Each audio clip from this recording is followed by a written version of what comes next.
জেলা পরিষদের তরফে তৈরি ধূপগুড়ি শহরের এই কমিউনিটি হল একটি সময় এখানে নানান সাংস্কৃতিক অনুষ্ঠান হতো। তবে বিগত কয়েক বছর থেকে এই কমিউনিটি হলের নানান ত্রুটি সামনে উঠে আসে এবং এখানে ঠিকভাবে কোনো অনুষ্ঠান করা যেত না।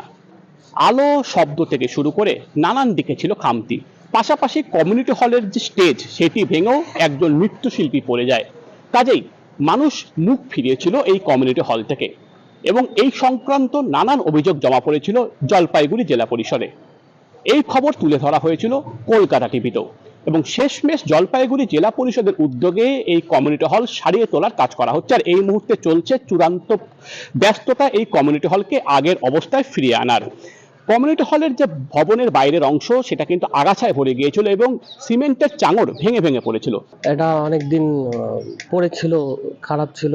তাতে আমাদের সাংস্কৃতিক অনুষ্ঠান করতে খুব অসুবিধাই হতো, অনেকের প্রচণ্ড প্রবলেম হতো। কিন্তু এটা পরবর্তীতে প্রশাসন যে উদ্যোগটা নিয়েছে এটা সংস্কারের, তাতে আশা করি ভালোই হবে এবং সুষ্ঠুভাবে আমরা আমাদের সাংস্কৃতিক অনুষ্ঠান আরও ভালো মতো করতে পারবো, এটাই আশা রাখছি। এটা তো খুব ভালো উদ্যোগ এবং এর আগেও দেখেছি ওখানে জল পড়তো, তো ওটা একটু সংস্কারের দরকার আছে।